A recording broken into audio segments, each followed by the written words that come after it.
नमस्कार बच्चों, आप सभी का सीखी सिखाई चैनल पर स्वागत है। आपको पता है बच्चों कि पूजा मैम ने ये सीखी सिखाई चैनल का नाम क्यों रखा है? क्योंकि बच्चों, पूजा मैम ने जो कुछ अपनी मैम से सीखा है या कुछ जो रोज़ पूजा मैम थोड़ा बहुत सीखती हैं, तो वो कोशिश करती हैं कि अपनी वीडियो द्वारा आप सभी को सिखाएं। और मैं आशा करती हूँ कि आप सब भी जो मेरे वीडियोस देखकर सीखते हैं, अपने छोटे भाई बहनों को सिखाने वाले हैं बड़े होने पर। तो ठीक है, आज की वीडियो का लेसन शुरू करें। आज मैं अपनी वीडियो में आपको उ और ऊ की मात्रा सिखाने वाली हूँ। तो प्लीज़ इसे ध्यान से देखिएगा कि मात्राओं की पहचान कैसे होती है, कि आप कभी भी नहीं भूलें। बच्चों, शुरू करते हैं मात्राएं उ और ऊ की। बच्चों, उ और ऊ की मात्रा मैं एक साथ करा रही हूँ, जिससे आपको समझ आएगी कि दोनों की पहचान हम कैसे कर सकते हैं कि ये छोटे ऊ की मात्रा है या बड़े ऊ की मात्रा है। तो उ मैंने स्वर को एक कहानी के रूप में बदल लिया है। दो स्वर हैं हमारे, उ और ऊ। तो बच्चों, ये दोनों जुड़वा भाई होते हैं, ठीक है। और उ छोटा होता है और ऊ बड़ा भाई होता है। तो छोटा भाई जो होता है, उसकी जो आँख होती है वो हमेशा उल्टी घूमती है, वो उल्टा देखता है।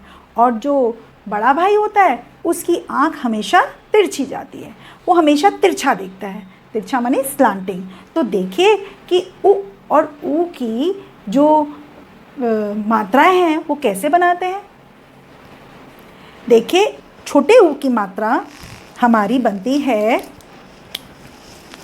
एक छोटा सा गोल, और ये हमेशा उल्टा दिखता है। मैंने कहा कि छोटा ऊ जो भाई है, उसकी आँख हमेशा उल्टी घूमती है, वो उल्टा देखता है। और जो बड़ा भाई है, बड़ा ऊ, उसकी आँख हमेशा तिरछी जाती है, स्लांटिंग। तो बेटा, आपको सबको याद रहेगा कि छोटे ऊ की मात्रा हम कैसे बनाते हैं। उसकी आँख है गोल, जो कि हमेशा उल्टी घूमती है। और बड़ी ऊ जो बड़ा भाई है, उसकी आँख गोल है लेकिन वो तिरछी जाती है। मैंने दोनों स्वरों को दो जुड़वा भाई माना है। तो आप हमेशा याद रखेंगे, जब भी किसी व्यंजन पर ऐसी मात्रा देखेंगे तो आप हमें बता देंगे कि ये कौन सी मात्रा है। मैम, ये तो छोटे ऊ की मात्रा है। और अगर आप व्यंजन पे, किसी भी व्यंजन पे ऐसी मात्रा देखेंगे लगी हुई, तो आप कह देंगे बड़े ऊ की मात्रा है, क्योंकि बड़ा भाई है जिसकी आँख हमेशा तिरछी जाती है, और जो छोटा भाई है उसकी आँख हमेशा उल्टी घूमती है। तो आप ये हमेशा याद रखेंगे। जैसे देखिए, जैसे मैंने लिखा का पे हमने छोटे ऊ की मात्रा लगाई, उ, जो कि उसके भाई का नाम क्या है, उ। तो वो भी कहता है कि जब भी तुम मेरी मात्रा लगाओगे, क्योंकि व्यंजन पर जब भी हम कोई मात्रा लगाते हैं तो वो स्वर की ध्वनि का प्रतीक होती है कि वो कौन से स्वर की आवाज़ आ रही है, माने कौन से स्वर के भाई की आवाज़ आ रही है, छोटे भाई की या बड़े भाई की। अब छोटे स्वर की आवाज़ आएगी कु कु, और ये कैसा बनेगा, और ये बनेगा ऐसे, गोल आँख और उल्टी घूम जाएगी। और बड़े ऊ में जब का व्यंजन बड़े ऊ को मिलाएगा अपने साथ, तो उसकी गोल आँख तिरछी जाएगी। और इसको हम पढ़ेंगे कू, क्योंकि बड़ा भाई है, और इसको हम पढ़ेंगे कु, क्योंकि ये छोटा भाई है। हमने दोनों स्वरों को एक भाई, जुड़वा भाई बना दिया, ठीक है। तो वो जुड़वा भाई आप कभी मत भूलेगा। उ और ऊ, उ छोटा भाई है जिसकी आँख हमेशा उल्टी घूमती है, और ऊ बड़ा भाई है। तो चलिए बच्चों, अब हम आगे देखते हैं कि अगर व्यंजन पर छोटे ऊ की और बड़ी ऊ की मात्रा लगाई जाए तो उसकी ध्वनि, उसकी आवाज़ में क्या फ़र्क होता है। जैसे कि हम लगाते हैं का पे छोटे ऊ की मात्रा, तो ये बनता है कु। खा पे छोटे ऊ की मात्रा खु। गा पे छोटे ऊ की मात्रा गु। घा पे छोटे ऊ की मात्रा घु। चा पे छोटे ऊ की मात्रा चू। छा पे छोटे ऊ की मात्रा छू। जा पे छोटे ऊ की मात्रा झू। झा पे छोटे ऊ की मात्रा झू। और इसी तरह हम अगर बड़े ऊ की मात्रा लगाते हैं किसी व्यंजन पर, तो उसकी आवाज़ में क्या फ़र्क होता है। क्योंकि हमने दोनों स्वरों को छोटा और बड़ा भाई माना है। छोटे ऊ की आवाज़ होती है उ उ, और बड़े ऊ की ऊ, और छोटा ऊ हमेशा उसकी आँख उल्टी घूमती है बाईं तरफ, तो हम उसको घुमा के बनाएंगे उसकी आँख को। और बड़े ऊ के भाई की आवाज़ क्या है? ऊ, और उसकी आँख कैसे घूमती है? तिरछी। तो हमने गोल आँख बनाई और उसको स्लांटिंग तिरछी बना दिया। और इसकी आवाज़ में कितना फ़र्क आएगा अब देखिए। का पे जब हम बड़े ऊ की मात्रा लगाते हैं तो कू बनता है, खा पे बड़े ऊ की मात्रा खू बनता है, गा पे बड़े ऊ की मात्रा घू, घा पे बड़े ऊ की मात्रा घू, चा पे बड़े ऊ की मात्रा चू, जा छा पे बड़े ऊ की मात्रा छू, जा पे बड़े ऊ की मात्रा जू, झा पे बड़े ऊ की मात्रा झू। तो देखा, तो हमने देखा क्या फ़र्क आवाज़ में है। कु और कू लंबा खींचेंगे बड़े ऊ की मात्रा में और छोटे ऊ की मात्रा में छोटा। तो अगर हम जोड़कर अगर व्यंजन को जोड़ते हैं और उसमें मात्राएं मिलाते हैं तो बच्चों हमारा शब्द बनता है। जब हम व्यंजन और स्वर को जोड़ते हैं तो हमारा शब्द बनता है। और स्वर आपको पता ही है, मात्रा जो है वो स्वर का ही ध्वनि का प्रतीक है, और स्वर जो है उसकी जगह हम मात्राएं लगाते हैं। अब जैसे फ़ा पे छोटे ऊ की मात्रा लगाई तो फु बना और ला जोड़ दिया तो फुल हो गया। और अगर हमने फ़ा पे बड़े ऊ की मात्रा लगाई तो फू बना और ला जोड़ दिया फूल बन गया।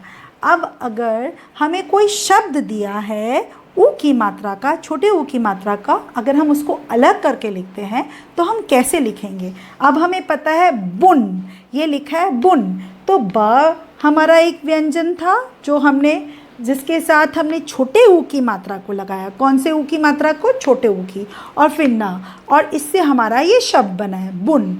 ऐसे चुन, चा पे हमने छोटे ऊ की मात्रा जोड़ी और फिर ना, क्योंकि मात्राएं जो है व्यंजन के नीचे लगाई जाती हैं। ऊ की मात्रा हमेशा व्यंजन के नीचे लगाई जाती हैं। पर ये ध्यान रखिएगा, एक आँख जो है वो बाईं तरफ घूमती है और एक आँख हमारी तिरछी घूमती है। ये आपको हमेशा ध्यान रखना है। अब बड़े ऊ की मात्रा है तो देखो आँख तिरछी घूम रही है और धूप लंबा खींचेगी। धूप, धा पे बड़े ऊ की मात्रा और प धूप, सा पे बड़े ऊ की मात्रा र और जा को जोड़ दिया सूरज। तो बच्चों, तो ये था हमारी दोनों मात्राओं में फ़र्क। उनकी आवाज़ मेरे ख्याल से अब आपको भूलनी नहीं चाहिए। आवाज़ उ और ऊ लंबी है, और उनकी पहचान कि छोटा ऊ की आँख हमेशा उल्टी घूमती है बाईं तरफ और बड़े ऊ की आँख हमेशा तिरछी घूमती है। तो मुझे लगता है, आशा करती हूँ कि बच्चों आपको ये समझ आ गया होगा। और आगे एक मैं एक्टिविटी आपको दे रही हूँ कि जैसे ये गुलाब लिखा है तो आप इसमें ये देख के बताएंगे मुझे कि कौन कौन सी मात्राएं आई हैं। मैं एक एग्जाम्पल आपको देती हूँ, एक उदाहरण मैं दे रही हूँ। गा पे छोटे ऊ की मात्रा लगी है तो आप यहाँ पर लिखोगे छोटे ऊ की मात्रा लगी है हमारी, और ला पे कौन सी मात्रा लगी है? आ की मात्रा। तो आप कहोगे हमने इसमें दो मात्रा, इस शब्द में हमारी दो मात्राएं हैं, लेकिन आपको पता है स्वर कितने हैं? स्वर 3 हैं, क्योंकि इसमें ब में अ का स्वर भी है। मात्रा नहीं होती लेकिन स्वर तो है। इसलिए अगर हमसे पूछा जाए, मैंने आपसे पूछा है मात्राएं कितनी हैं, तो मात्राओं में आप बताओगे इसमें छोटे ऊ की मात्रा लगी है मैम और इसमें आ की मात्रा लगी है। ऐसे ही ये शब्द है जूता। अब जूता में कितनी मात्राएं लगी हैं? इसमें भी 2 मात्राएं लगी हैं, लेकिन स्वर कितने आ रहे हैं? 3 आ रहे हैं। जा पे हमने किसकी मात्रा लगाई है? ऊ की, बड़े ऊ की। तो आप इसको हटा दीजिए। जा पे हमारी बड़े ऊ की मात्रा लगी है और ता पे हमारी आ की मात्रा लगी है। ता पे हमारी आ की मात्रा। तो आप ये कह सकते हैं कि इसमें हमारी 2 मात्राएं, इस शब्द में हमारी 2 मात्राएं आई हैं ऊ और आ, और इस शब्द में हमारी 2 मात्राएं हैं बड़े ऊ की और आ की। ठीक है, तो आप याद रखेंगे। चलिए, अब आपको अपने होमवर्क में यही करना है कि जो शब्द आपको दिए हैं उसमें कौन सी मात्राएं लगी हैं जो आपने सीखी हैं वो आप लिखेंगे अभी तक।